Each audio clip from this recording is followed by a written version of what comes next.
कितना कुछ है हमारे आसपास जिसे सच से बुना जाता है। वो कारीगरी जो हाथों का हुनर तो है, उससे भी कहीं ज्यादा सोच का जादू है। बिजनेस सॉफ्टवेयर, हमारा हुनर, हमारी पहचान, जो आपके बिजनेस को आगे बढ़ाने में आपका साथ दे। Zoho, made in India, made for the world. क्या सोच कर जहन में इनके है और क्या सवाल ये करना चाह रहे हैं मुझे मालूम नहीं, लेकिन आज इनके जहन को साफ करना मेरी जिम्मेदारी है कि ना तो वो मस्जिद ASI में है और ना ही वो इस समय मस्जिद वक्फ बोर्ड में है। अभी इस समय वो स्टेटस को उसका चल रहा है 123 प्रॉपर्टी में। रशीद साहब, एक सेकंड, आपने पर्याप्त बोला, उनसे जवाब मिला, जितना जवाब मिला वो आपने कई बार सुन लिया। नहीं मिला आपके सवाल का जवाब तो आगे बढ़ना पड़ेगा। नहीं मिलेगा तो फिर मेरा बैठना बेकार है, मैं उठ जाता हूँ। एक मस्जिद को खोए हैं, कई मस्जिदें हमारे हाथों से निकल जाएंगी, तो इस कानून को रोकना है।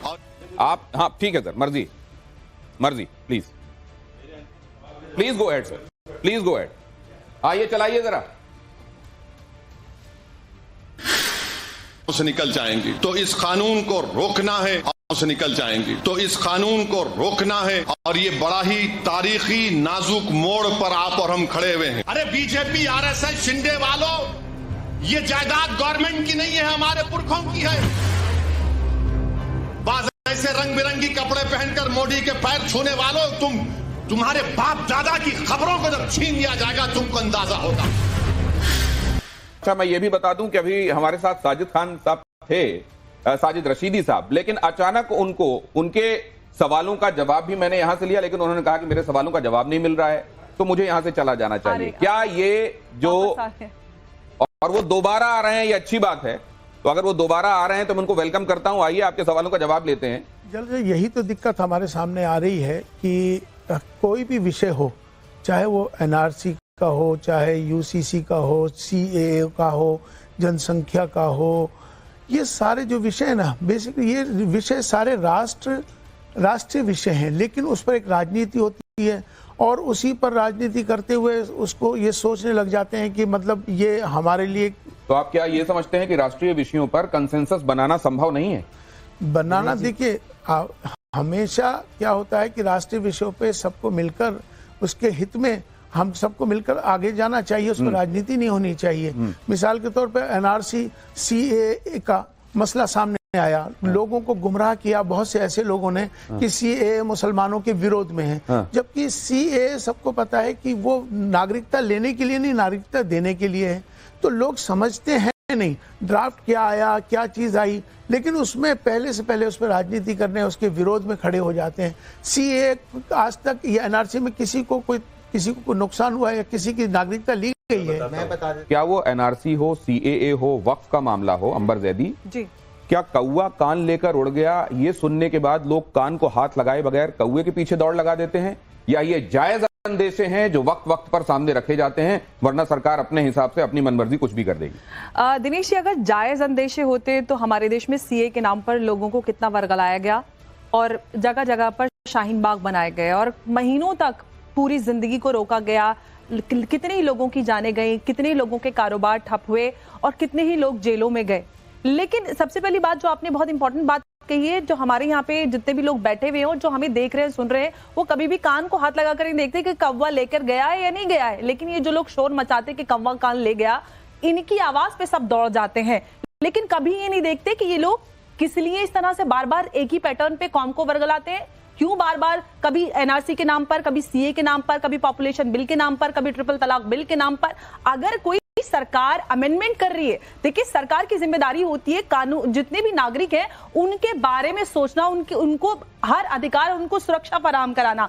अगर आप नहीं सोच रहे हैं, जो कौम के लीडर्स का काम था, आपने कभी नहीं सोचा कौम की फलाह बहबूदी के नाम पर। मैं एक इंपॉर्टेंट बात कहने वाली हूँ दिनेश जी, ये ओवैसी साहब जो आज यहाँ पर बैठ के कहें कि तुम्हारे बाप दादाओं की कब्रें छीन ली जाएंगी, किसकी कब्र छीन ली गई? यहाँ से ज्यादा मस्जिद, इमाम बारगाह, दरगाहें किसी दुनिया के किसी देश में नहीं है। रशीदी साहब, मैं आपके समय पे नहीं बोली थी, प्लीज मुझे बोलने दीजिए। अब आप लोग जरा एक बाइट और सुन लीजिए। नहीं, अब आगे चलना पड़ेगा क्योंकि मैं एक सब्जेक्ट पर उलझ कर रहूंगा तो ये टॉपिक कंप्लीट नहीं होगा। जरा ये सुनिए, यहाँ बदरुद्दीन अजमल क्या कह रहे हैं वो सुनिए जरा। इमाम साहब का ओपिनियन उसमें लूंगा, और प्लीज फॉर्मेट का और मर्यादा का ख्याल रखिएगा। जरा सुनिए। बिल्कुल नहीं बोला, मुझे बोलने दीजिए। लड़कियां 18 साल सरकार ने इजाजत दी, उसके बाद शादी कर लेते हैं। वो लोग 40 साल से पहले 1, 2, 3 इलीगल बीवियां रखते हैं, वहां बच्चे होने नहीं देते हैं, उनका खर्चा वो बचाते हैं, मजा उड़ाते हैं। उसके बाद 40 साल के बाद माँ बाप ने मजबूर किया या कहीं फंस गए तो एक शादी कर ली। उसके बाद 40 साल के बाद बच्चा पैदा करने की सलाहियत कहाँ रहती है? वो कैसे उम्मीद रखते हैं कि वहां से इतने बच्चे बढ़ेंगे? तो जो लोग टाइम पे फर्टाइल जमीन के ऊपर आप जब मिट्टी डालोगे और दवा डालोगे, वहां से तो धान ही धान उगेगा, खेती अच्छी होगी, लहान होगी, तरक्की होगी। तो उनको भी अपनाना चाहिए मुसलमानों के इस फॉर्मूले को। हजरत, आप चीफ इमाम हैं, इस तरह के मामलों पर ये टिप्पणियां, इसको आप कैसे देखते हैं? नहीं, मुझे लगता है कि ऐसा तो नहीं है। अगर कोई कानूनन कोई चीज सही तरीके से की जा रही है तो उसमें कोई एतराज क्या है इसमें? तो आपको भारतीय जनता पार्टी की सरकार की तरफ से किए जाने वाले काम, उनकी तरफ से लाए जाने वाले जो बिल हैं, जो संशोधन है कानूनों के, वो सब सही लगते हैं? नहीं, अभी यकीनन। देखिए क्या है कि इमाम साहब, अभी तक निकाह सही नहीं हो रहे हैं मुसलमानों में। नहीं, मतलब ये रजिस्टर होने की बात हो रही है, निकाह की बात अभी तक निकाह सही नहीं हो रहे हैं क्या? नहीं, निकाह की बात रजिस्टर होने की हो रही है। अभी तक निकाह अगर सही जो हो रहे हैं रजिस्टर ना? अभी काजी के पास है, लेकिन अगर सही हो रहे हैं नहीं हो रहे हैं, यकीनन सब सही हो रहे हैं, तो फिर रजिस्ट्रेशन का क्या मतलब? रजिस्ट्रेशन क्यों नहीं होना चाहिए? क्या मतलब? नहीं, क्यों नहीं होना चाहिए? मतलब बता दीजिए। नहीं, मतलब मैं आपसे पूछ रहा हूँ क्यों नहीं होना चाहिए? क्या मतलब है उसका? नहीं, क्या क्यों नहीं होना चाहिए? मतलब सुनिए, मैं बताता हूँ। नहीं, होना क्यों नहीं चाहिए भैया? मत बोला करो यार। पहले क्या तरीका है भाई? देखिए, वो चाहती है कि उनकी शादी मतलब रजिस्टर्ड ना हो शादी। आप मुझे बोलने नहीं, आप ये बोलिए कि क्या आप गलत तरीका बोलोगे है? फिर मैं बोलने नहीं दूंगा। नहीं, ये सारी शुरुआत आपने की है। आप बोल नहीं पाओगे तो मैं भी एक साथ कर सकती हूँ। नहीं, आप गलत चीजें क्यों बोल रहे हो? हाईजैक मत कीजिए प्लीज, एक सेकंड बोलिए। सर, जब आप लोगों को न्याय चाहिए होता है तब आप इस संविधान के पास भागते हैं। जब ये संविधान कहता है कि यही शादी रजिस्टर होनी चाहिए, क्यों आप उस संविधान के हिसाब से उस शादी को रजिस्टर नहीं करना? एक संविधान कहाँ गलत है सर? साजिद रशीदी, बेटा इधर सुनो, बेटा इधर सुनो। सरकार का प्रोपेगेंडा। आप कौन सी क्लास में पढ़ रही हैं? कॉन्स्टिट्यूशन का सर मैं पीजी कर रही हूँ। पीजी कर रही हैं? हाँ जी। अभी आपकी बहुत कम उम्र है, हम बहुत दुनिया में घूम रहे हैं। नहीं, उनका सवाल सीधा है। मैं जवाब पे ही आ रहा हूँ। उम्र से नहीं होता सर, वो ये कह रहा है कि कॉन्स्टिट्यूशन जो बात कहता है, जवाब पे ही आ रहा हूँ।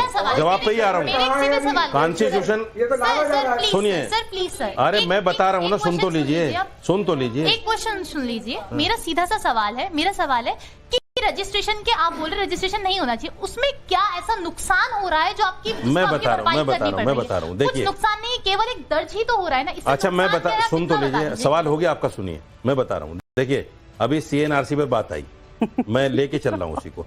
28 लोगों को अभी जेल में डाला है 5 दिन पहले। किसी की माँ है उसमें, किसी का बाप है, किसी का भाई है। एक घर में जब 5 लोग हैं तो 2 आदमी विदेशी कैसे हो सकते हैं? ये होता है गलत काम। रजिस्ट्रेशन के नाम पर भी जो गलत काम होगा, यहां 60% इनलिटरेसी है इस देश के अंदर। 60%। समझ रहे हैं आप उस बात को? जो इनलिटरेट लोग हैं, जिनको ये पता नहीं रजिस्ट्रेशन कहां होगा, कैसे होगा, मतलब साजिद रशीदी साहब गलत कह रहे हैं बहकाया जाएगा, बीवी बदल दी जाएगी, होगा उनका गलत इस्तेमाल होगा। रजिस्टर हो गया, संविधान पे कौन चल रहा बाद में हो सकता है बीवी बदल जाए, आप ये कह रहे हैं? तो फिर आप ये बात ही कह रहे हैं? 5 लोगों का परिवार, उसमें 2 विदेशी कैसे निकल आए? आपने बात कही ना अभी। ये हेमंत विश्व शर्मा मैं ये कह रहा हूँ कि अगर हेमंत विश्व शर्मा से पूछो, अपवादों को ये हेमंत विश्व शर्मा से पूछो जिसने 28 लोगों को जेल में डाला। अपवादों को नियम बनाएंगे? पूछो उनसे। सवाल बार बार पूछ रहे हैं क्योंकि आपके बारे में माना जाता है इमाम साहब कि आप भारतीय जनता पार्टी और संघ की तरफ नर्म रवैया रखते हैं, इसलिए वो सवाल पूछा जा रहा है कि आप हिंदू राष्ट्र के संदर्भ में क्या सोच रखते हैं? बनना चाहिए या नहीं? यस या नो? देखिए, अभी बनना चाहिए या नहीं? अब देखिए, बात हिंदू राष्ट्र क्या है पहले तो आपको बता दीजिए। यस या नो बताइए। मैं आपसे पूछ रहा हूँ। यस या नो? नहीं, आप क्या समझते हैं? क्या लिखा हुआ है? मैं भी जानता नहीं, हूं। सुन, उसमें क्या लिखा हुआ है? तफसील में मत जाओ। आप कौन सा? यस या नो? नहीं, बनना चाहिए या नहीं? आप हिंदू राष्ट्र बनना चाहिए या नहीं? वो भी आपके काउंटर क्वेश्चन कर रहे हैं, उसका भी जवाब मेरा दीजिए। जवाब आपसे कि आप हिंदू राष्ट्र को क्या पहले हो जाए। आप हिंदू राष्ट्र को क्या समझते हैं? क्या हिंदू राष्ट्र क्या है? पहले हाँ ना का जवाब दे दिए, फिर समझ नहीं, पहले हिंदू राष्ट्र है क्या आपकी निगाह में? एक सेकंड, आप बता दीजिए ना, आपकी निगाह में क्या है? सर ये क्या है? बनना चाहिए या नहीं? ये क्या है आपकी निगाह में क्या है हिंदू राष्ट्र? आप मुझे बता ये क्या है सर? अरे इसको मत समझाओ मुझे। नहीं, उनके बगल में रखा हुआ है। क्या आपका अकीदा है इस पर? आपने कहा आपका अकीदा है इस पर? आपका अकीदा है इस पर? सुनिए, कॉन्स्टिट्यूशन ऑफ इंडिया इस समय मेरे हाथ में है। क्या आपका अकीदा है? क्या आपका अकीदा है? रंगरेज साहब, आपका अकीदा है इस पर? अकीदा है तो फिर ये सवाल क्यों है? फिर ये अगर ये हमारे ये सुप्रीम बुक है तो क्या इस पर हमको भरोसा रखना चाहिए? पूरा रखना चाहिए। तो फिर हिंदू राष्ट्र के संदर्भ में इस सवाल को आप कैसे लेते हैं? हिंदू राष्ट्र को लेकर इस संविधान की किताब की रोशनी में ये बात कैसे कही जाती है? एक सेकंड, आपके पास आऊंगा तो अपनी बात कहिएगा। एक सेकंड रुकिए, बताइए। आपका अकीदा है इस पर? मेरी तरफ देखिए और बताइए। पूरा अकीदा है मेरा इस पर, और भारत के हर व्यक्ति का अकीदा है इस पर। अकीदा है क्या आपका इसके ऊपर? पूरा अकीदा है, पूरे भारत के हर व्यक्ति का। ये कॉन्स्टिट्यूशन है भारत का, कुरान पे है, अल्लाह के रसूल, हमारा भारत का कॉन्स्टिट्यूशन। अकीदा और किसी चीज पे नहीं हो सकता। अकीदा हमारा अकीदा क्या है? मजहब हमारा इस पर भारत की कॉन्स्टिट्यूशन से जुड़ा हुआ है। देखिए दिनेश जी, ये अहम पॉइंट्स पे, अहम मुद्दों पे बात करने के बजाय देखिए शोर मचा रहे हैं। इस तरह से कोई बात नहीं कर सकता। देखिए कितने बढ़िया से डिबेट होने दे रहे हैं, आप सब देख रहे हैं। अकीदा का मायना क्या है? अकीदा के लफ्ज़ कितने बढ़िया से डिबेट होने दे रहे हैं, कितने बढ़िया सवालों के जवाब लेने दे रहे हैं। हाजिक साहब भी उसमें पूरा कोऑपरेट कर रहे हैं। और देखिए कितने बढ़िया, और कौन से मदरसे से मौलवी हैं आप बता दीजिए। ये लगातार ये कोशिश की जा रही है कि आप बोले नहीं सर। अब अगला सवाल आपसे। अब तरक्की और विकास का एक जो फॉर्मूला है वो कहता है सबका साथ, आता हूं सर, सबका साथ, सबका विकास, सबका विश्वास। अरशद मदनी साहब को अगर आप सुने तो वो कहते हैं हिंदुस्तान में मुसलमानों की हालत इस समय सबसे दयनीय है और मुसलमान सबसे ज्यादा हाशिए में हैं, परेशान हैं। सबका साथ, सबका विकास, सबका विश्वास, अगर हर एक पॉलिसी, गवर्नमेंट पॉलिसी का लाभ सबको बगैर भेदभाव के मिल रहा है तो ये स्टेटमेंट कैसे सही हो सकता है जो दूसरी तरफ से दिया गया? यकीनन यही तो दिक्कत की बात है आज के वक्त में। अभी आप देखेंगे कि जो हमारे प्रधानमंत्री आवास योजना, उसमें आप देखेंगे कि सबसे ज्यादा अगर कोई फायदा मिला तो मुसलमानों को मिला। अगर की लाडली योजनाएं जो मिली वो मुसलमानों की मिली, या किसी को भी किसी भी देखिए चाहे अनाज हो, किसी भी योजना में। क्या ये कहा जाना कि आप सियासत में नहीं होके भी सियासी गोटियां खेलते हैं? कभी आप मोहन भागवत जी से मिलते हैं, कभी आप मोदी जी के बुलावे पर चले जाते हैं, आप कौम के बहुत सारे लोगों को नाराज करके राम मंदिर की प्राण प्रतिष्ठा में चले जाते हैं। क्या आप ये सियासी डोरियां हैं जो बगैर सियासत में शामिल हुए खींचते रहते हैं? दरअसल मैं जो भी कोई कार्य करता हूं इसमें सियासत नहीं है, मेरा राष्ट्र हित मेरे सामने होता है। कुरान कह रहा है और मैं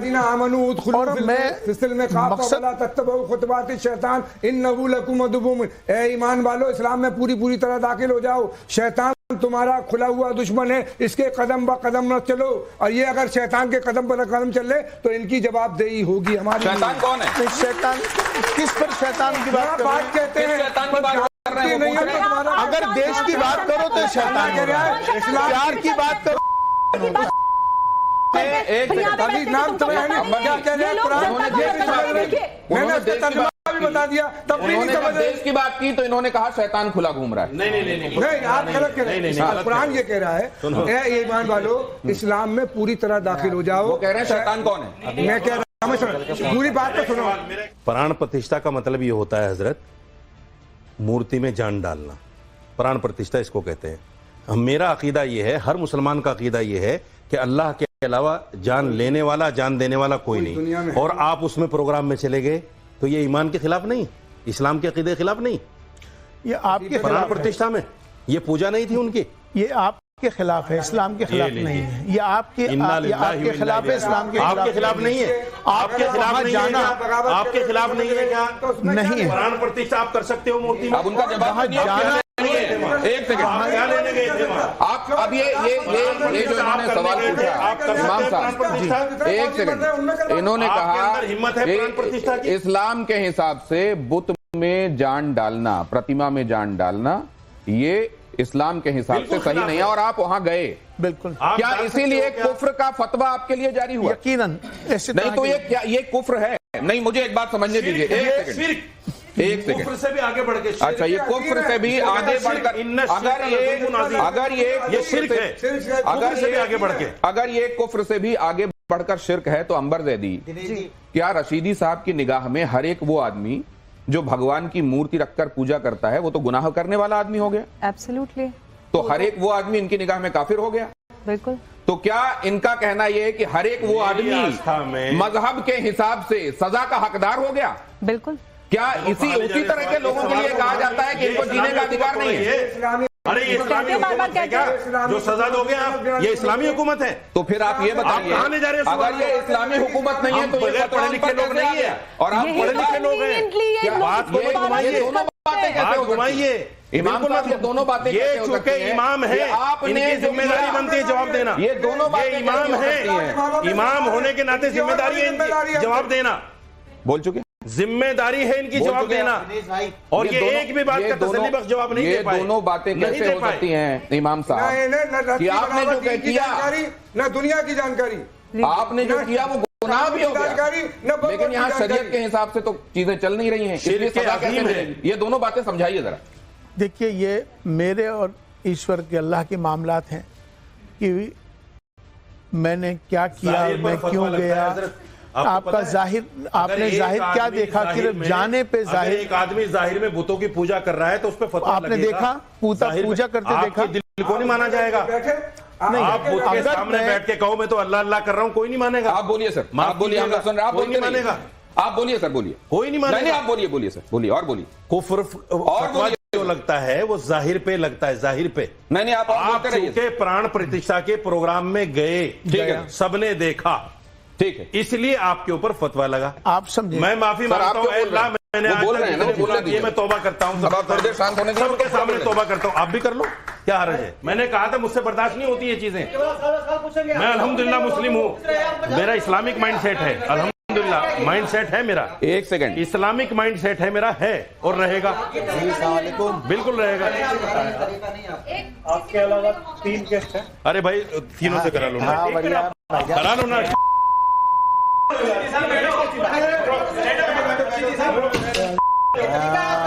ये कि माइक तोड़ दिया यार।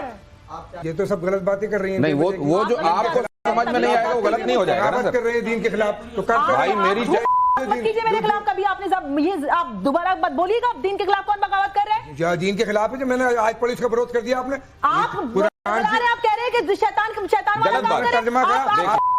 आप होते कौन है बात बोलने वाले? आप होते कौन है बोलने वाले? अथॉरिटी दी किसने दी? उनको लेके भी ऐतराज यही था। कौन शैतानी रास्ते पे चल रहा है? उनको लेके उनको लेके भी ऐतराज यही था। उनको लेके भी ऐतराज दीन का खंजर लेके लोगों को बरगलाते फिरते हैं। आप कुछ नहीं जानती। आप नहीं बोल रहे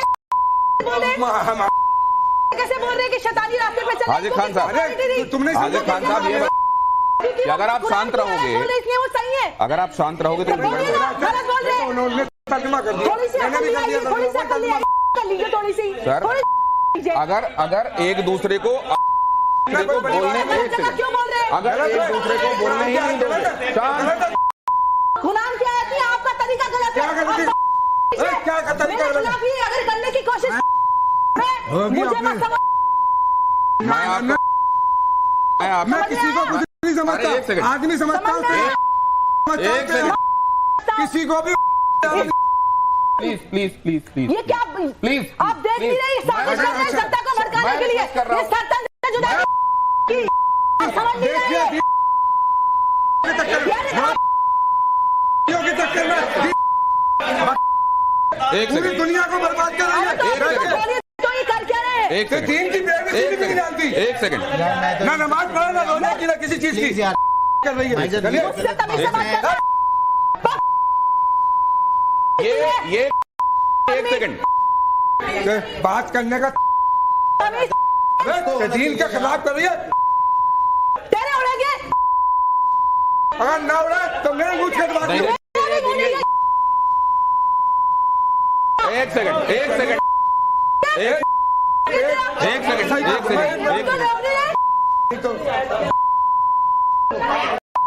तो अभी आप लोग लगातार ये देख ही रहे हैं कि किस तरीके से कई बार सवाल करना लेकिन जवाब नहीं सुनने की जो आदत है, या वही जवाब चाहिए जो हम सुनना चाहते हैं, ये इधर माय वे और हाईवे वाला जो तरीका है कि केवल हमारे तरीके से चलिए वरना आप गलत हैं, उसी के चलते यहां से 3 लोग अभी आपको चले गए दिखाई दे रहे हैं। लेकिन ये धर्म संकट तो अभी आगे जारी है, इसलिए अब आपको मैं इमाम साहब कहूंगा कि जरा मेरे साथ आए यहां और कुछ एक चीजों पर जो बहुत महत्वपूर्ण है उस पर अपना नजरिया जरूर दें। हालांकि मैं ये देख रहा था कि आप जब कहते हैं कि बहुत सारे लोगों को, इधर आ जाइए, बहुत सारे लोगों को समझाना है और ये मुश्किल काम है, तो आप ये क्यों कहते हैं ये दिखाई दे रहा था जी। और मैं जरा अंबर जैदी से भी समझूंगा कि जब इस तरीके की जो चीजें वो देखते हैं और धर्म की ऐसी व्याख्या वो देखती हैं तो कैसे उसको रिएक्ट करती हैं। लेकिन जरा जल्दी से ये देखिए और इस पर अपना रिएक्शन दीजिएगा। एक लाइन में आपको बताना है कि इसको देखकर आपके जहन में क्या आता है। अब ये मैं प्ले करने वाला हूं 1 by 1। धर्म संकट, पहला, हिंदू, संविधान, मुसलमान, देश में खतरे में कौन दिखाई दे रहा है? देश में कौन खतरे में दिखाई दे रहा है? हिंदू, संविधान और मुसलमान। मतलब इन तीनों में से कौन है जो खतरे में दिखाई दे रहा है? कोई कह देता है हिंदू खतरे में है, कोई कह देता है संविधान खतरे में है, कोई कहता है मुसलमान इस समय सबसे ज्यादा खतरे में है। आपको खतरे में कौन दिखाई देता है? मुझे तो कोई ऐसा खतरा दिख नहीं रहा। आपको कहीं कोई खतरा नहीं दिखाई दे रहा? मतलब खतरे से मुराद क्या है कि क्या कहाँ हिंदू खतरे में है, कहाँ संविधान खतरे में है, कहाँ मुसलमान खतरे में? चलिए नेक्स्ट प्ले कीजिए। मुझको कोई यहाँ इनमें से किसी पर भी खतरा मंडराता हुआ दिखाई नहीं दे रहा है। नेक्स्ट स्लाइड कहती है मुसलमानों का सच्चा रहनुमा कौन है, औरंगजेब या मोहम्मद अली जिन्ना? क्योंकि इनको बहुत बार बहुत तरीके से रहनुमा के तौर पर प्रोजेक्ट पोर्ट्रे किया गया है। इनमें से कौन दिखाई देता है आपको रहनुमा? मैंने तो इनको भी नहीं देखा, इनको भी नहीं देखा, तो इसलिए तो इनमें से कोई भी मेरे को रहनुमा नहीं दिखाई देता, ये कह रहे हैं। मोदी जी रहनुमा दिखते हैं। कौन दिखाई देता आपको रहनुमा? नरेंद्र मोदी जी रहनुमा दिखते हैं, जिनको हमने देखा है। ना मैंने उनको देखा ना मैंने इनको देखा। तो तीसरी तस्वीर आपने लगाई नहीं। मुझको तो नरेंद्र मोदी में रहनुमा मुसलमानों को दिखाई देता है। वैसे इस बात को लेकर बहुत सारे लोग आपको कहते हैं कि आपने चश्मा ही ऐसा लगा रखा है कि आपको उन्हीं में सब कुछ अच्छा दिखाई देता है। क्या करना, जो अच्छा करेगा उसको अच्छा ही कहा जाएगा। तो क्या ये राष्ट्रीयता का चश्मा है जिससे आप देखते हैं इसलिए उनमें अच्छा ही दिखाई देता है? देश के प्रति समर्पित हैं, देश के लिए लगे हुए हैं, देश को आगे बढ़ा रहे हैं, तो क्यों ना कहा जाए। वापस अपनी जगह पर आ सकते हैं।